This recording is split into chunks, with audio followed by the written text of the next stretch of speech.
Hi. Hello, well, thanks for being here.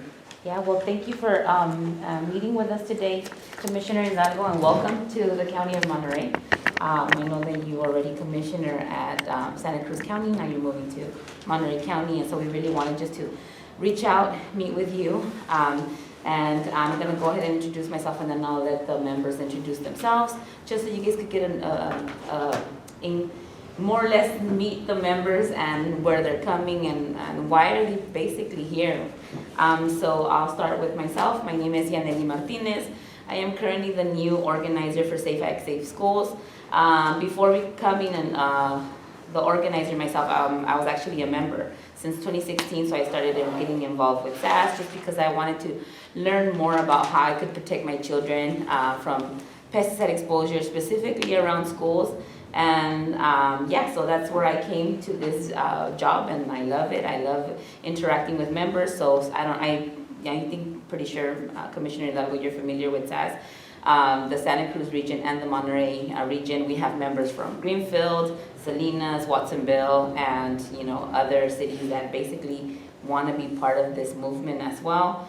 And so with that, I'll turn it over to Mr. Torres here to introduce himself. But everybody will get a chance to just basically say where they're coming from, why they're passionate, or basically why we're here today. So. Mi nombre es Luis Torres, soy miembro de Safe Act School de la ciudad de Greenfield y estoy aquí para apoyar y para que nos escuche más que nada, para ver qué se puede hacer a caso de la seguridad de todos, especialmente la comunidad, donde quiera de los pesticidas, que tristemente pues yo fui un afectado, mi familia fue afectada por los pesticidas y queremos ver cómo se puede trabajar en eso. Bienvenido, gracias. Gracias. Commissioner Hidalgo, met with you before. Mark Weller, I'm staff with Californians for Pesticide Reform. It's a statewide organization of a network of over 200 nonprofits, unions, health providers, educators. And as you know, Monterey County is one of the counties with the highest pesticide use in the nation, especially concentrated in the Salinas Valley, so it's a particular concern and emphasis of California's pesticide reform. Laura Barajas, and I work for United Farmworkers, and I'm a vice president of the organization. And, here to see what we can do about all these issues. My name is Joshua Ezekiel, Commissioner Hidalgo. Pleasure to meet you. Welcome to the county. I'm a recently retired elementary school teacher, and I can't tell you how many students I've had who had to take it easy during PE because they had asthma. My own two children raised here in Salinas have far worse allergies than I or my mother have. And I'll never forget the girl I had who had brain cancer and missed a year of school. She was got a head shorter than the other kids. She had a speech defect. She had trouble walking. Pesticides are affecting the children.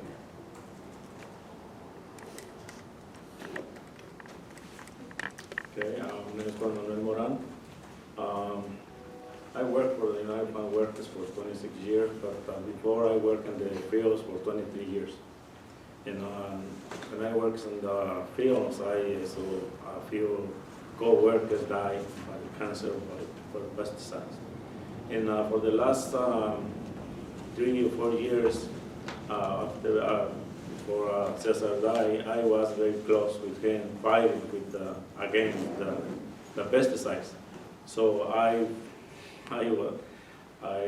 think I enjoyed this group at SASS like 6-7 years ago, and that's why I enjoy this group, because all my life here in this area, I hear about the pesticides, and I fight in all these at least 35 years, and I don't know all these years, and we are still fighting for the pesticides. I think it is time to do something, and we hope you have us to do something. Thank you. Thanks for being here. Hello, my name is Noemi Chico. I'm a member of SASS. I'm from Greenfield. I'm a parent and an educator, and I'm just here because of my concerns of how my community is impacted by environmental racism, which is pesticides. Thanks for being here. Good to meet you, Commissioner Hidalgo.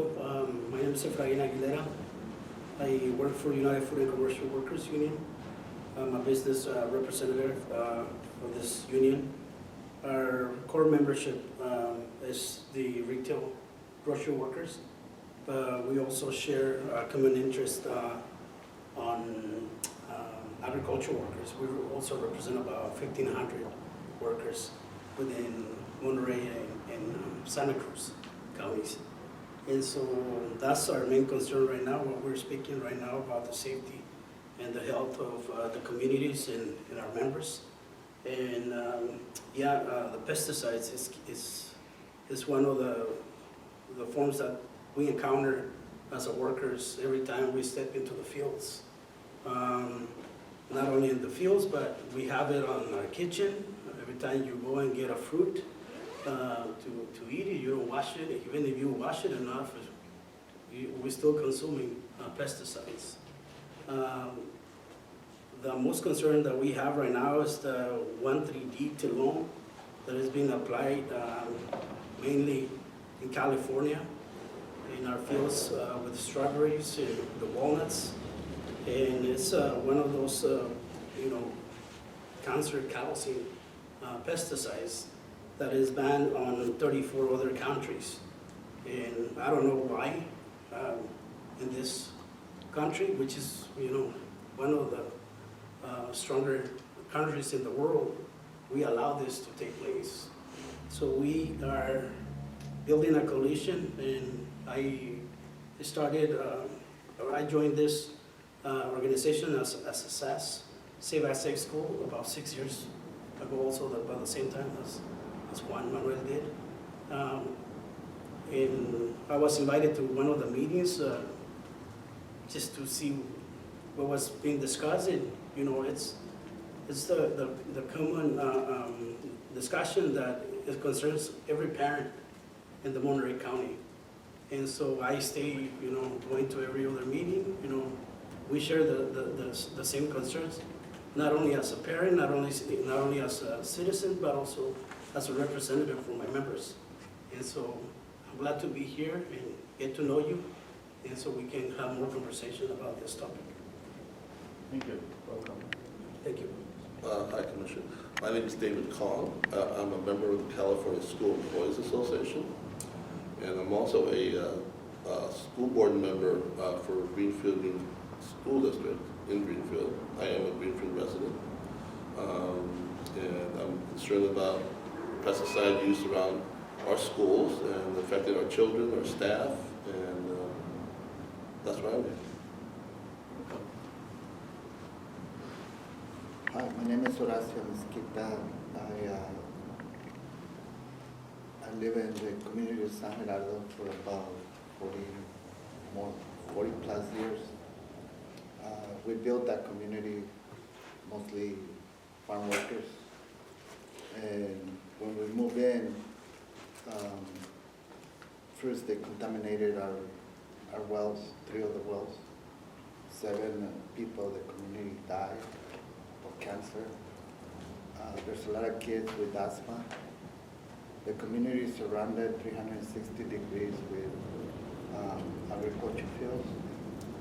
The problem there is that the farmers don't even tell us when they're going to spray. They send the tractors, they send the airplanes, the helicopters. The helicopter and the airplanes, they do a lousy job. Most of the pesticide goes inside the community. They come and spray without any warnings. I work in the fields also. I work with conventional farming and organic farming. And I see a lot of bad things that are happening in the fields. The farmers, they just come and spray. They don't even care if someone is close to them. So there's a lot of things that we need to do to protect people, to protect the environment. And that's why I've been advocating for SASS for a long time, probably 6, 7 years, I don't know. But with that community, I have a lot of experience on how people are getting sick. And if whoever's making those pesticides, providing them to the farmers, there needs to be a more careful way of using it, because people are getting hurt, and also all the aquatic life, plus the underground water that we depend, plus the surface water. So I hope there's better ways of using pesticides, trying to move into a better way of farming practices, because we only have one life to live, and we're going to be sick. It's not much of a good future for kids, you know. So anyway, I hope you can help the communities by protecting life. Thank you. You're next. Okay. I'm at a disadvantage in that I didn't hear what everyone else said, but I can fill in the blanks. And my name is Karen Cameron. I'm a retired teacher from the LSL School District. Spent 20 years in teaching and saw a lot of cases of childhood abnormalities, I would call it. Everything from cancer to a lot of learning disabilities, autism in particular, at really high rates. I myself developed extreme allergy to formaldehyde when I moved back to this area. My brother, who used to work with toxic substances in California state for many years, said he just couldn't understand how I could possibly get a formaldehyde allergy. But it sent me to 10 days hospitalization in Stanford and no real answer. But my conclusion is that it's probably due to the pesticides, because if you Google it, that's one of the first things that comes up. So I've had personal experience with my own health declining. Lost a couple pets to unusual circumstances that I think may be environmentally linked. And I'm concerned particularly for the most vulnerable of our population. The kids, the pets, the elderly that aren't necessarily given a voice here today at this table. So there's many things that are concerning. The way that they've tried to regulate to keep kids safe at school isn't working. Case in point, one of the changes they made was to adjust the way that they would spray during school hours. Well, they weren't taking into account that Saturday is pretty much a given day nowadays for school. I personally was at a Saturday school where I witnessed spraying hands-on with the Roundup, and hopefully that's going to be banned as well. So there's a lot of work to be done. It's very nice to be able to put a face to the office. I would not want to be in your shoes. You have one of the most daunting tasks ahead of you in terms of overseeing the salad bowl of the world. The amount that California puts out proportionately towards the other states, yes, we have some of the most stringent standards, but when you look comparatively that many of the chemicals we're concerned about have already been banned in 34 European countries, it's disproportionate in terms of, we've got a lot of work left to be done, so I hope that you are willing to do that with us. And just the fact that you're willing to listen to us today speaks volumes, because you're probably aware that we had a history with the past Ag Commissioner, that we had no dialogue going, and that's not a healthy place for any of us to be. So we're here to try to assist you to do your job the best that you can do, which is protecting the citizens of your county. Great, thank you. Appreciate your comments. So Juan Hidalgo, I'm the County Agricultural Commissioner. I'm also the sealer of weights and measures. Appreciate you being here. As you know, I was a previously commissioner in Santa Cruz County. And you know, I do appreciate hearing your concerns about pesticides, and you know, we can get into, and I'm sure you're aware of the regulatory process that's in place here in California with the use of those products.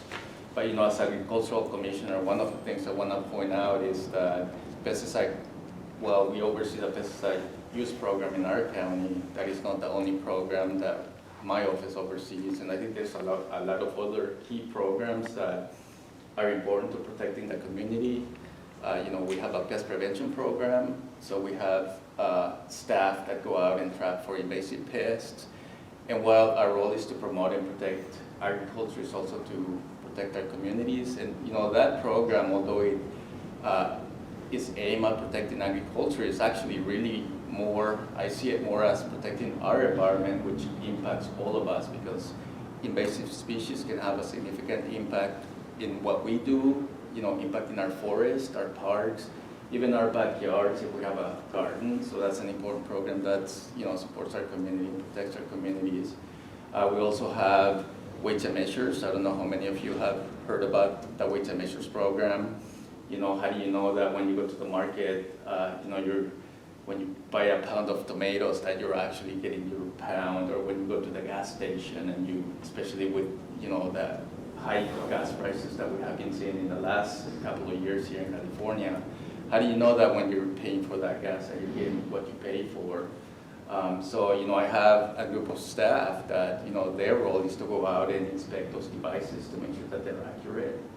So that protects all of us, but it also holds business accountable and holds them to the same standard, that everybody has to follow the same set of requirements when it comes to keeping their devices up to spec, to make sure that they're accurate.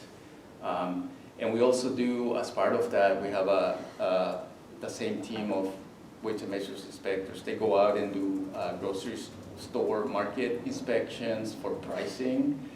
And members of the public are welcome to call us if there's an overcharge. There's a law that says that customers don't have to pay more than what is posted on the shelf tag.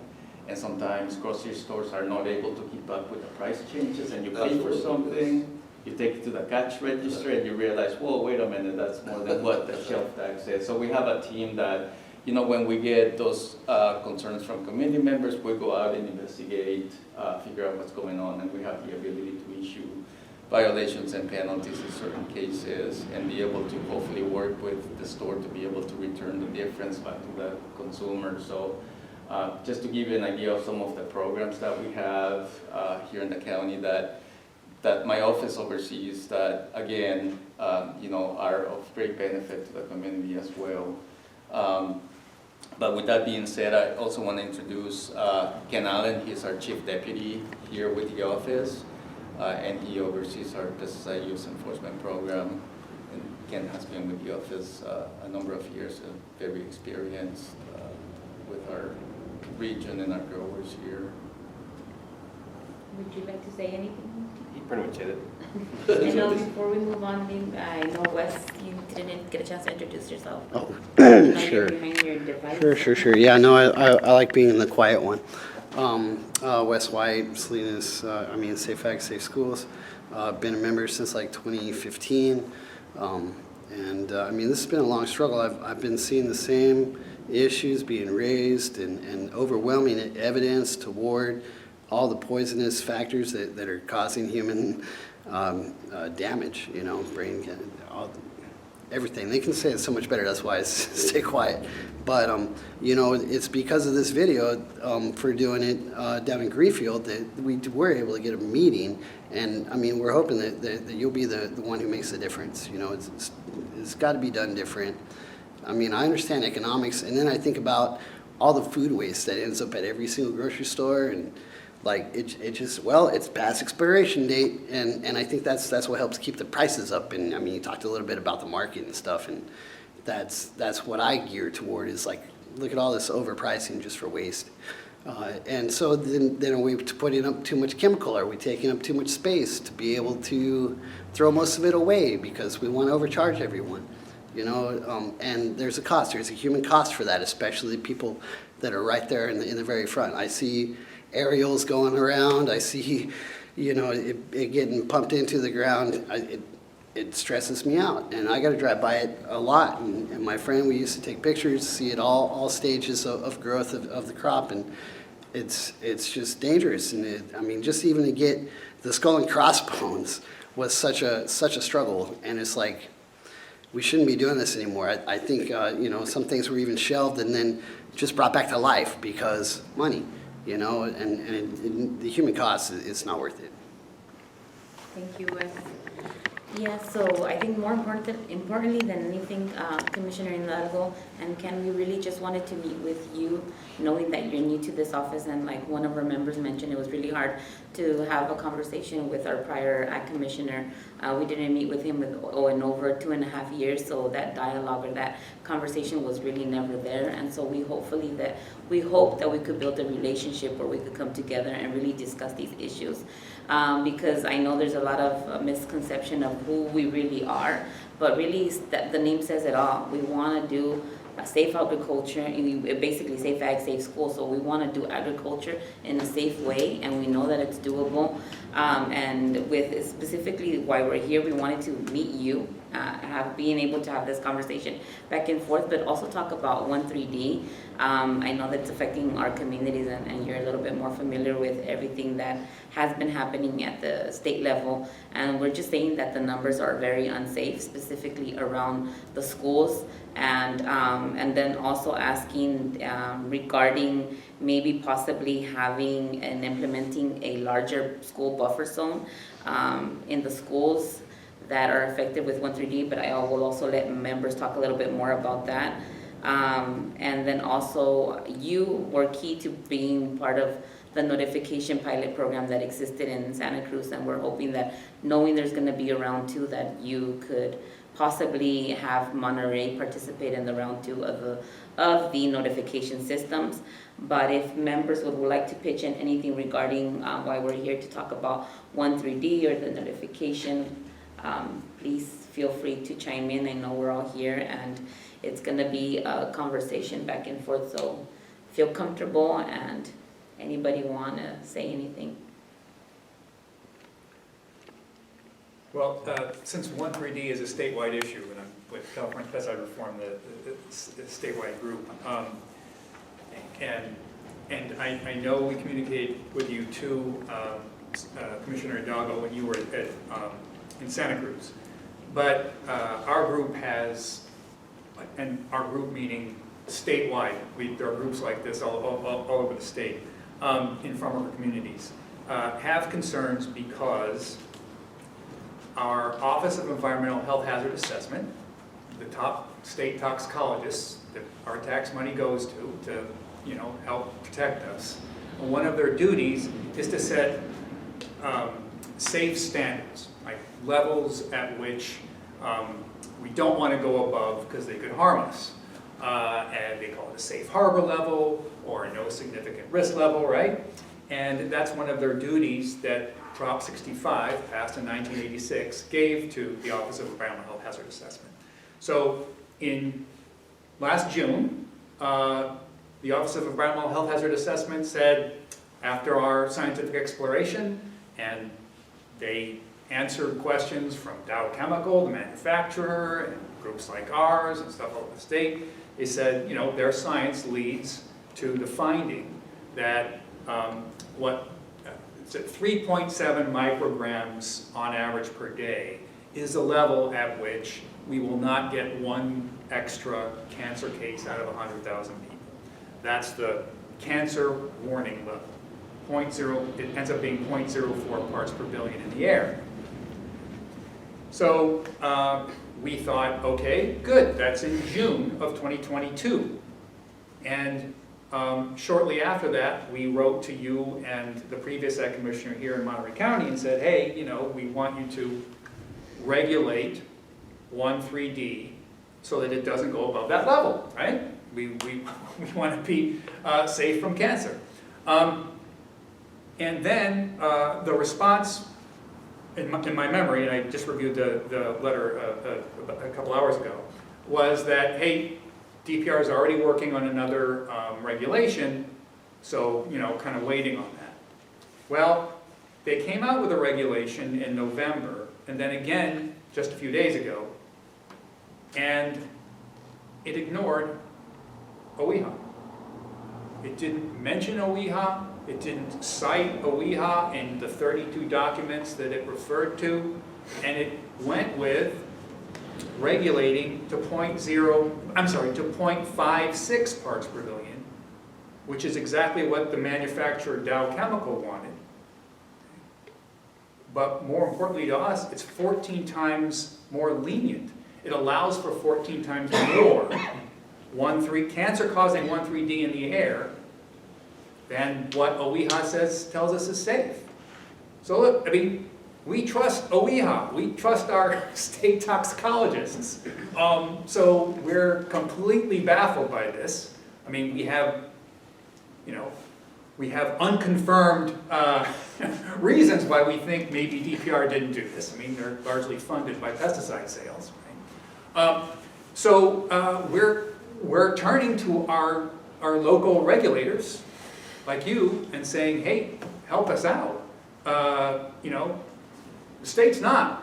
I mean, their proposal just a couple days ago was to stay with 0.56, and it's unscientific.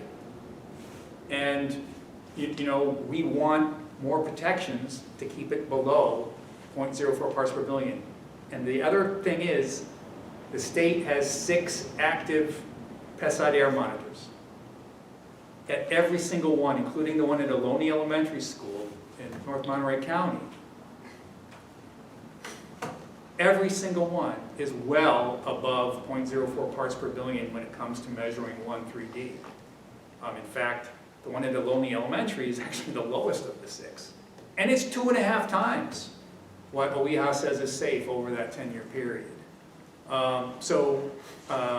We feel like the state is trying to create a separate and unequal standard when it comes to protecting farmworker communities from the rest of California, because OEHA set that standard for all Californians. They didn't exclude farmworker communities. So one of the things we want to call on you for is to help us regulate, keep 1,3-D down. And I can't remember, did you already say what we wanted? No, so with that, also we wanted to basically say that we wanted to ask you, Commissioner Hidalgo, to reduce approvals of 1,3-D applications to reduce air concentration below 0.04 parts per billion to protect the public health from developing cancer, like Mark just mentioned. And it's and really something that I want to emphasize is that the group and many of other community members throughout the state, we're not asking for a ban on 1,3-D. We're asking for literally DPR to listen to the science, OEHA, and reduce the levels of this cancer-causing pesticide that is specifically, harming our children, everybody in general, but more or less our children. And if that's something that DPR can do, at least you have the power locally to be able to implement a larger school buffer zone around schools. Currently, that's something that it's a possibility that you could do here, Commissioner Hidalgo, and even post the 1,3-D NOIs immediately. That would be a way of protecting the children as well. You don't have to wait for DPR to do something. That's something that is in your power, that you're able to do yourself. Does any other of the members want to say anything else? Yes. That I might be forgetting? So look, Mr. Commissioner, I was reviewing that 200 million pounds are applied in the state every year. And the thing is, all of us and the growers, we're breeding. And it's hard for me to understand all these billions, but all I know is that we're breeding cancer. That's what the state is telling us. And for me, that's pretty serious. Because we're breeding poison. So, as I said, I'm working with United Farm Workers for 28 years. And we've been having a lot of fights with the growers, but also we've been working together with them. One example was on the COVID. We came together to bring vaccines for people. So this issue is bad for everybody, including them, because they breed too. And for me, the issue, I hope you have a lot of power, but I think it's hard for you to do everything. And I think we need to help you. But this is serious health issues we have. And the thing is, it's not just us. If the industry is applying 200 million pounds per year, so in 10 years it's going to be how many millions of pounds? So next generation will be totally messed up. So for me it's, and I'm open to start a conversation with the growers. We need the agriculture. We need them to continue producing. We need to continue eating, but we need to eat better, breathe better air. We don't need our water to be contaminated. And for me, that's the key conversation. How do we, as a community, no matter where you're coming from, you have the right to breathe better air, to drink better water, not to have your soil contaminated. We don't have the right to contaminate the ocean. So for me, that's the big conversation. And I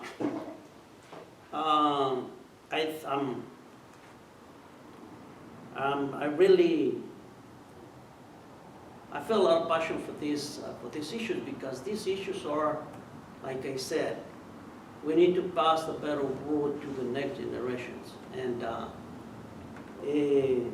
hopefully that, well, thank you for be open and talk to us, but I think we have a lot to do the right thing.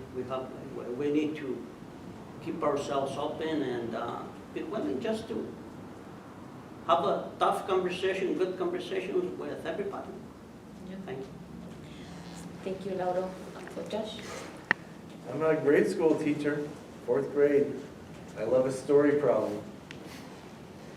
If the citizens of Salinas, what are we, 150,000, were exposed to the same level of 1,3-D as Ohlone School, could we then expect, well, if that's 2.5 times the concentration that gives one cancer a year per 100,000, we expect 3, 4, 5 cancers a year in the city of Salinas? But it's a deceptive story problem because, of course, we know where Salinas is in a valley, and we know where Ohlone School is. You know where it is, Mr. Hidalgo, Mr. Allen. It's almost on a hilltop. It's almost overlooking the Pacific Ocean. It's got this fresh Pacific breeze coming through.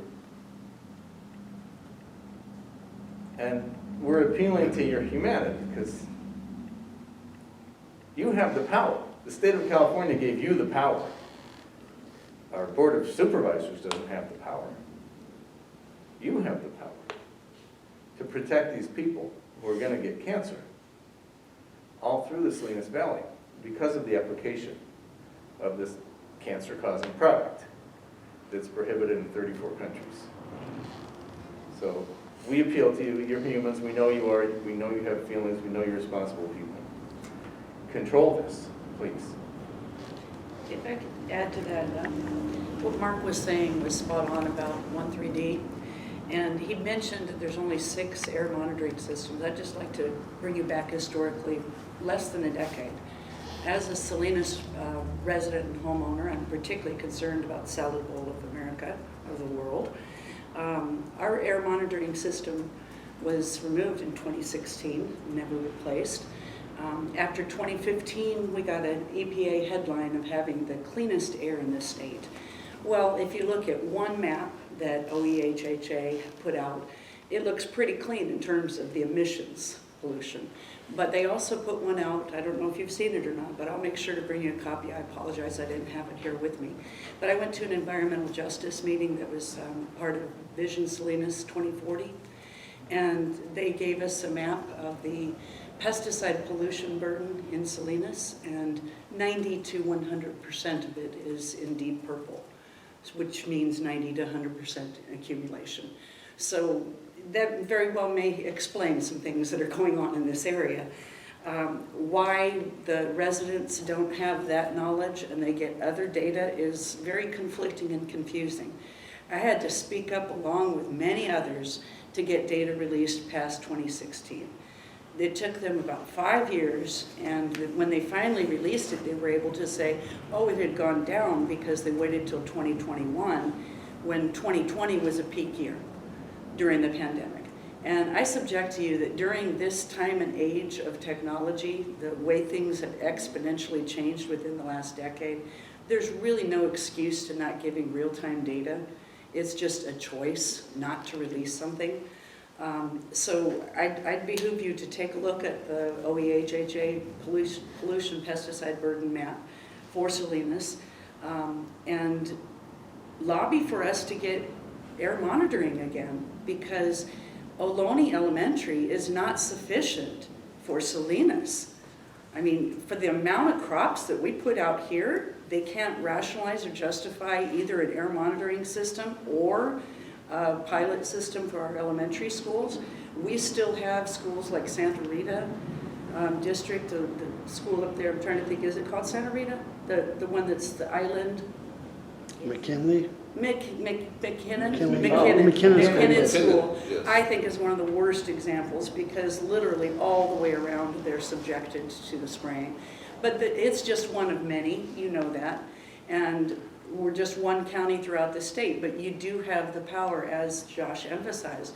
You know, we're well aware of your power, because we went through with the last Ag Commissioner to uncover who had the power over your position, and it's strictly the state. So we're counting on a good relationship working with you. We're counting on the state to keep you in check if necessary. And we want to be here to help bridge that path towards a sustainable future, which I believe you probably are interested in as well. I mean, I took the time to go to the Ag Tech conference that they had, and there's a lot of great ideas that they can go to, but as you know, there's costs involved. And oftentimes costs become the prohibitive measure, and I think that farmers need to be re-educated that there is a sustainable way to transition towards a more doable future. Commissioner Hidalgo, and also moving a little bit away from 13D, one of the other things that we really wanted to discuss was we're concerned with the notification system around schools that is unable right now. Do you have any explanation why it's not working, and if it's going to be up and running anytime soon? And our hope, me being from Greenfield as well, is that it could be expanded to other schools.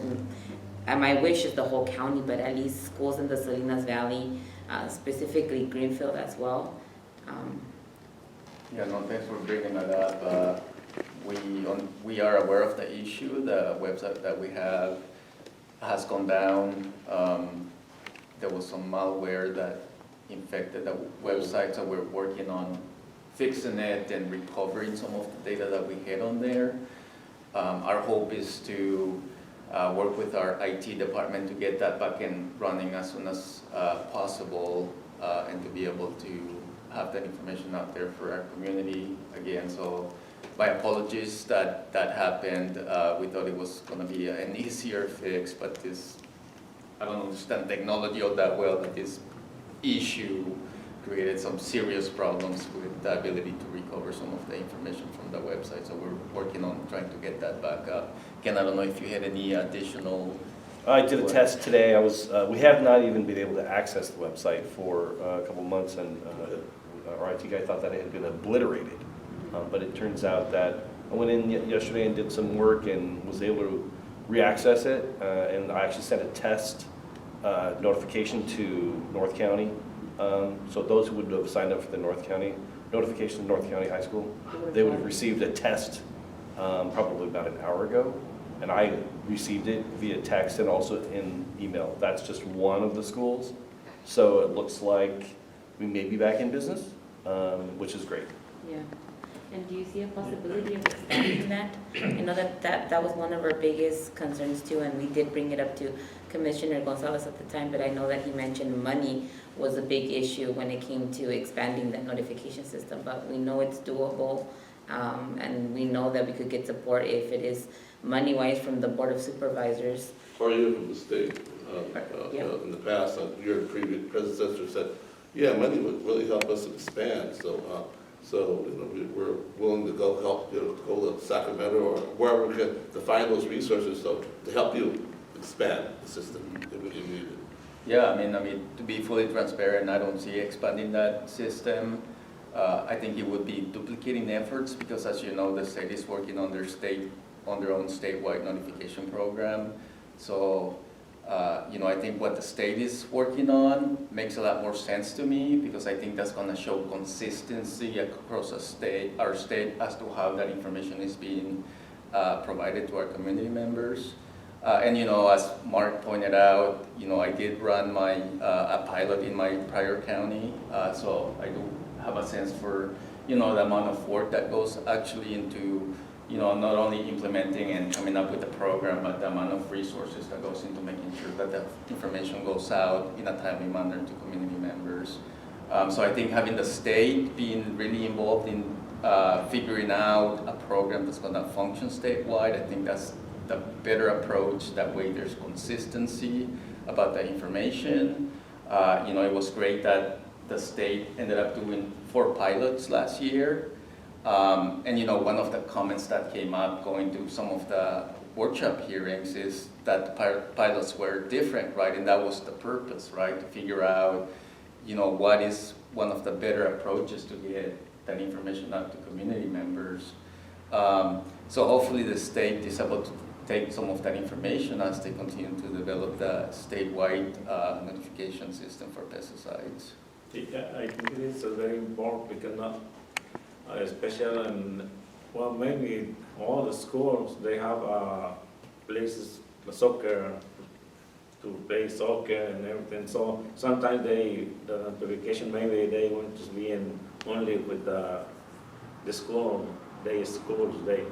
But in Saturdays and Sundays, a lot of people is playing around the schools and the parks. That's why we need to know, and that's why for 2-3 years asking for the notification. That's very important for us to get that. So I wanted to add on that comment.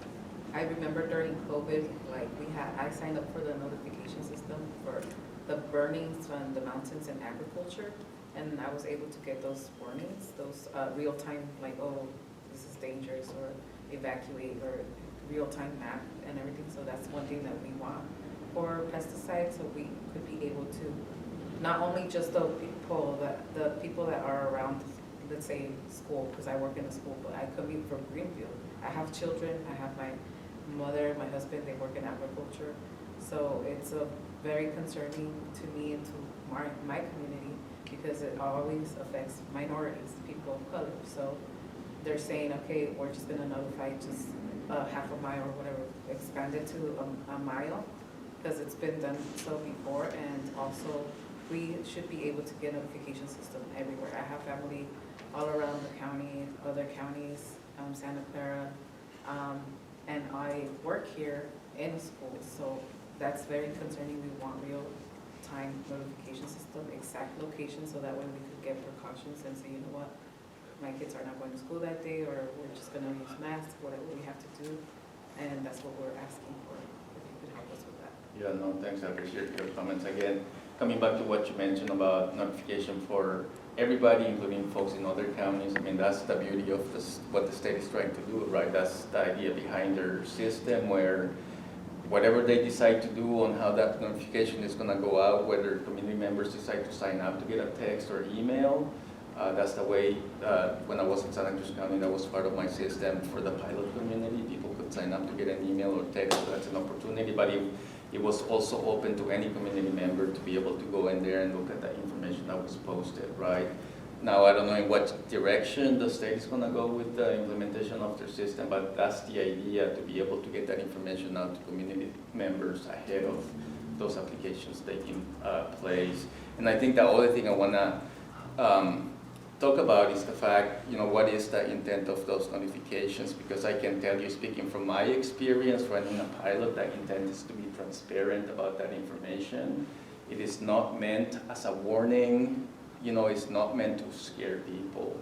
I think that's important to understand. I think one of the things that is important to talk to you and our community members about is that we have a strong regulatory program here in California. One of the roles that my office does, we go out and we do field inspections unannounced of a growers applying pesticides to make sure that they're in compliance.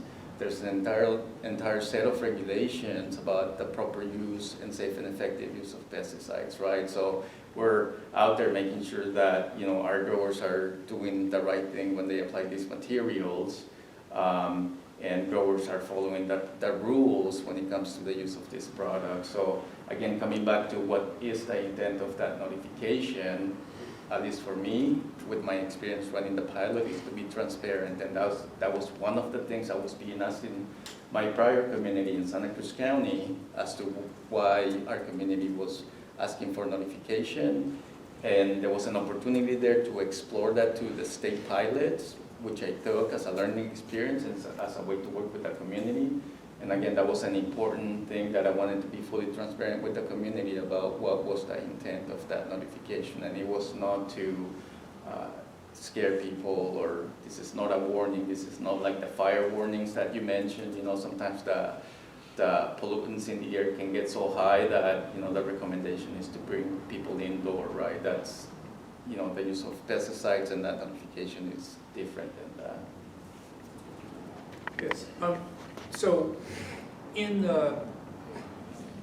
there's a second round. The Department of Pesticide Regulation, as they just told us, that they're willing to fund a second round of pilot projects. And what you said, that we tried different things in the 4 places, yes. But one of the things that we did not try in the 4 pilot projects in the first round was to give the exact location of the application. And one of the reasons why, at least from my feedback from the 4 places, that people got fearful was because the notifications were vague. They were like, somewhere within a mile, this is going to happen. And I've given this example before, so excuse me if you've heard this already, everybody, but it's like, policeman comes to your door, says, hey, just want you to be careful, there's a guy out there shooting cancer-causing material in the air. Oh, officer, thanks for letting us know. Where is he? Somewhere within a square mile. And that's not useful to us. That just makes us scared, like, could be around every corner. If we knew where the application was happening, then we can avoid it. We can stay as far away from it as possible. We can, take the kind of precautions that we can't if it's just a vague within 1 square mile. So we were hoping that because the school notification actually gives exact location of the applications, that maybe Monterey County could become a pilot that experiments with using exact location, so that we could inform the state system, before they implement it. Because to me, it was pretty unanimous that people in the areas that had pilots that didn't have exact, and none of them had exact application, didn't like that. So that was one of our hopes, that if you could, again, take leadership like you did last time in Santa Cruz County and Monterey County with a second round of pilots, funded by DPR, that's what they told us, that included the exact location, that could be a big advantage for the state to figure out just how to do this right in a way that people feel less fearful. Because if they know where it's happening, then they can avoid it, right? Sure, yeah, no, I appreciate your comments. And I just want to bring it back to what the intent of the pilots was, right? So that's something new. The pilots are something new, that the extent to which notification was being provided to community members. And that was exactly one of the ideas behind it, to try to figure out what information people were interested in receiving. And you're absolutely right, Mark, that was one of the things and one of the comments that I heard in the pilot I was running, and that I heard as the state was having some of their community and public workshops as well. So I'm sure DPR has taken note of that and is taking that into consideration as they continue to develop their notification program.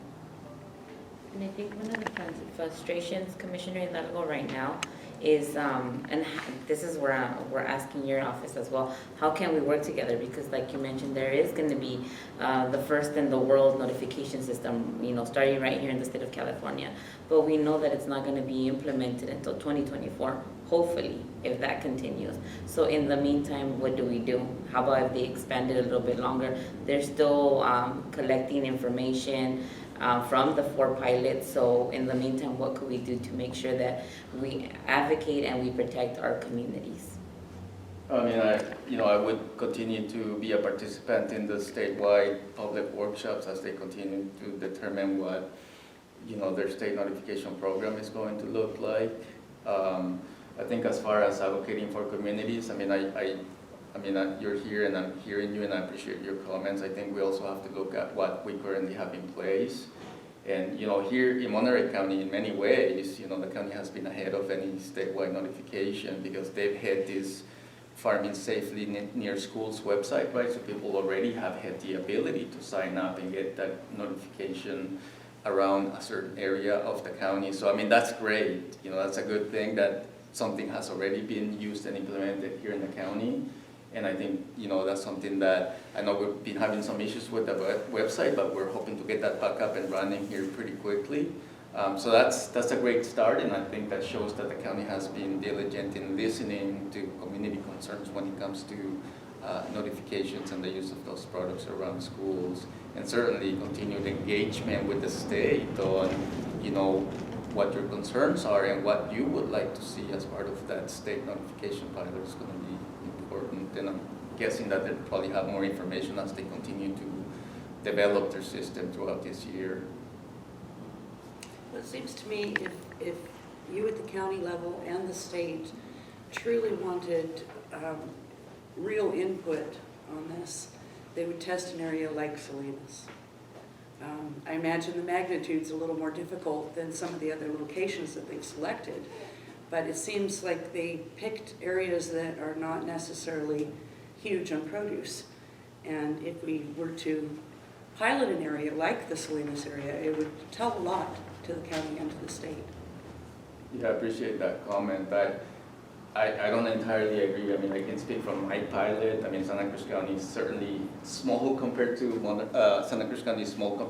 Monterey County for sure, but I can tell you that I was the one that selected the pilot community, and I did that with purpose because it was a senior community and they're surrounded by other working families in that same community that is close to agricultural fields. And the majority of agriculture in Santa Cruz County is in the southern part of the county, around the city of Watsonville, and I purposely picked that community because, it's a community that I had heard concerns from, and I wanted to hear their feedback on the pilot. So I don't fully agree with that comment. With the other pilots too, from what I saw, these were communities that were chosen because they were around a lot of the agriculture, right? So I think... Isn't Salinas a prime example of that? It is, but I don't think that's going to change, the size of the city necessarily. It changes anything. What we're looking for is getting information from the community, and that was the intent behind the pilot. So it's not like, speaking from my pilot, I didn't choose a community that was in an area where there were no agriculture around. The purpose to test the program is to really put it in an area where there is concern from community members and where there's agriculture close by, to be able to get that feedback. So whether you do it in a city of Salinas with 100,000 people or a small area of the community of Watsonville, I think the idea to get feedback is the same. And I think at the end of the day, what's going to happen with the state program is that once they figure out how they're going to implement that notification program, it's going to include everybody, all the major cities everywhere in the state of California. At least that's the way I understand it. Do they monitor the air? Pardon? Do they monitor the air in the program? I don't believe that's part of the program. Air monitoring is something completely separate. Well, the thing is, most of the crops, some of them, they're very poison. You know, when you put vegetables like broccoli, cauliflower against raspberries and strawberries, you can see how much amounts of pesticides are used in each crop. So if you have a field of conventional strawberries and you don't monitor the air, how are you going to know how much pesticides and concentrations are there? So we need to know how the air is being contaminated, because that's how we're going to protect the people. You know, pesticide, you know, most of the strawberries, when you start, you only spray once a month. But once you start harvesting, you're going to be spraying twice or 3 times a month.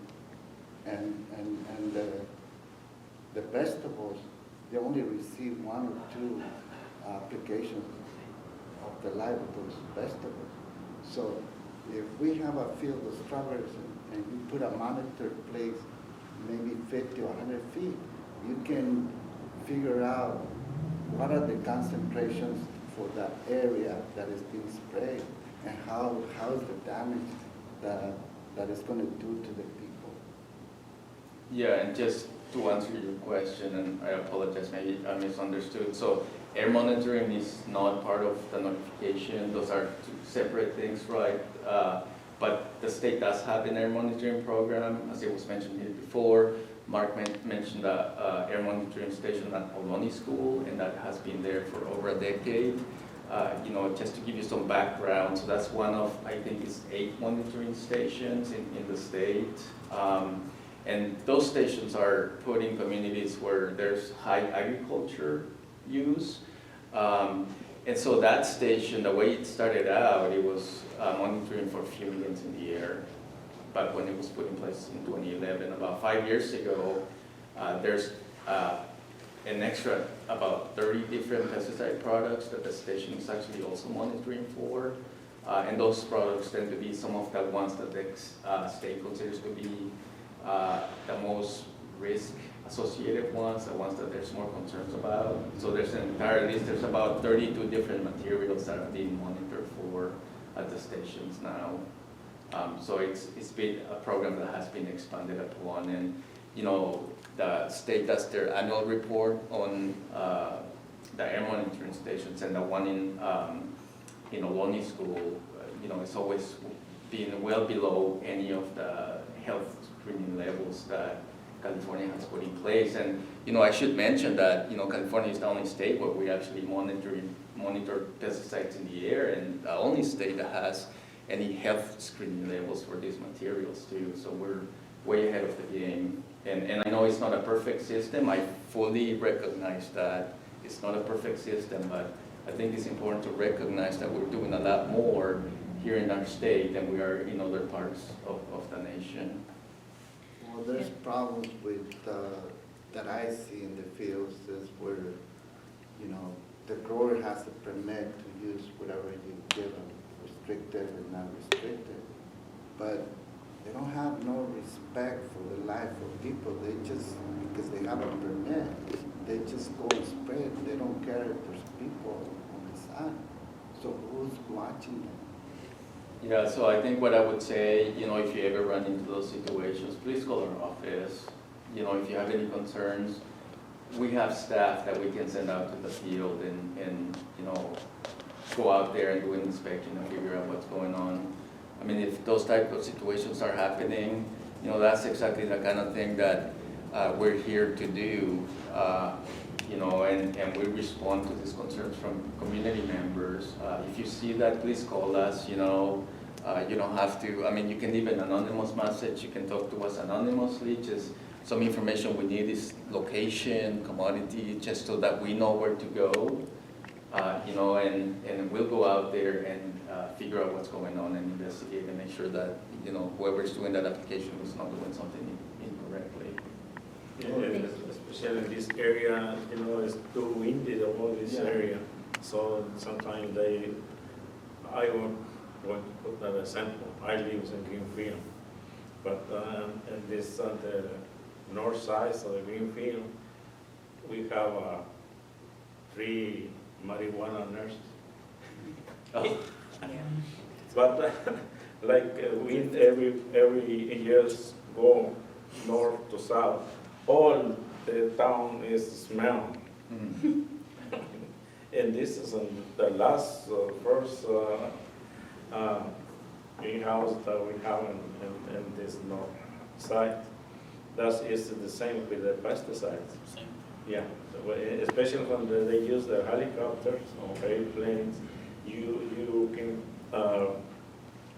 apply the pesticides here, but the pesticides go like miles away from the place that they apply the pesticides. That's why. Can I ask, has your office changed? Are you still closed during the weekend? Because in the past, I reported more than one drift or potential drift on the weekend, and just got instructions to dial 911. And that doesn't seem like it should be their job to handle, and each time was given an excuse that didn't seem to fit. But since the primary spraying happens on the weekend, shouldn't your office have a way of responding to it in a timely manner? Well, we do weekend duty it's scheduled, but it's during peak season. And so our weekend duty schedule is done. So we have an on-call person over the weekend for a period of time. It ends at the end of October. So yeah, it's been that way for my entire career. Yep. I know that we're almost out of time, and we really want to thank you for having the time to meet with us. But I really wanted to ask before we leave, Commissioner Hidalgo, will you take any actions to reduce the 1,3-D use, including web posting NOIs, 1 mile school buffer, and also reduce the approvals of applications? So I think, you know, as a regulator, my role is to ensure that we follow our state laws and regulations, and we follow DPR's scientific recommendations and regulatory processes when it comes to the use of 1,3-D and other restricted products. So my role is going to be to continue to make sure that our growers are using those products and materials according to the current state requirements. As it was mentioned here before, those requirements are going under review. And you know, there's an opportunity for there's a public hearing coming up, I think in a couple of weeks or so. And you know, those requirements are gonna add additional restrictions on the use of 1,3-D. You know, in regards to the OIHA comments that were made earlier, you know, OIHA is a participatory member when DPR develops some of their scientific regulations. So I'm sure they're at the table to provide feedback and comments to DPR. And I know you mentioned their no harbor level that OIHA came up with last year. I think those are two separate things between what OIHA put out that's related more to Prop 65 and notification requirements, and what DPR is trying to do with their regulations is more for protections and regulating the use of 1,3-D in order to protect people. So there's a little bit of a difference there. But my role is going to be to continue to make sure that our growers are following our state laws and regulations, and we have some additional restrictions that we have in place when 1,3-D is used here in Monterey County. And secondly, I also wanted to ask, would you do a pilot project round 2 here in Monterey County? At this point, probably not going to do a pilot project. I think my priority right now is going to be to continue to have our current notification program get back up and running. And again, I apologize that the website has been down, but that's going to be my priority. And I'm probably not going to proceed with participating in another pilot project. even if you have this key opportunity, being new to Monterey County and being able to address the concerns of many communities, and having the money allocated from DPR, you wouldn't do a round two, even if there's a slight possibility that you will join. I think, like I said earlier, I think we already, in some ways, have had sort of, it's not even a pilot anymore because it's been running for so many years here. We already have some kind of a notification program here in place. And again, I think, you know, I appreciate all the counties that have participated in the pilots, and hopefully the feedback that was received from those communities is going to be helpful in shaping what the state decides to implement next year with notifications. Well, thank you for your time, Commissioner Hidalgo. I don't know if anybody has any final thoughts. We have some Oh. documents for It's gonna be him. down in this. One is just a report we did about 13D, our concerns. Another is the document of Imperial County's school buffer zones, half-mile for on-the-ground and a mile for aerial, which we think provides precedent for doing something more about 13D. And then a letter with what Nelly just basically said. About 1:30. Okay. And Juliana has that now. Yeah. And we would love to schedule another meeting in the future to continue the conversation. I know that there's other things that you mentioned in the beginning that your department does or that you oversee, but we sometimes don't know as community because we haven't been invited to the table. So hopefully in the future we could bridge that communication gap that we have and build a relationship on that, because we're not going anywhere, you're not gonna go anywhere, you're just new to Monterey County. And basically, I think overall we do have the same intent that we wanna protect our communities, and that's why we're here, but we really wanna thank you for your time. Yeah, thank you for being here. I appreciate it. Look forward to the opportunity to also talk a little bit more about our other programs and the benefits that those bring to our communities as well. We can see your name on the seal on the gas pump. I'm just curious, We would like to- do you think it's okay that they remove their monitoring from Salinas? Are you okay with that?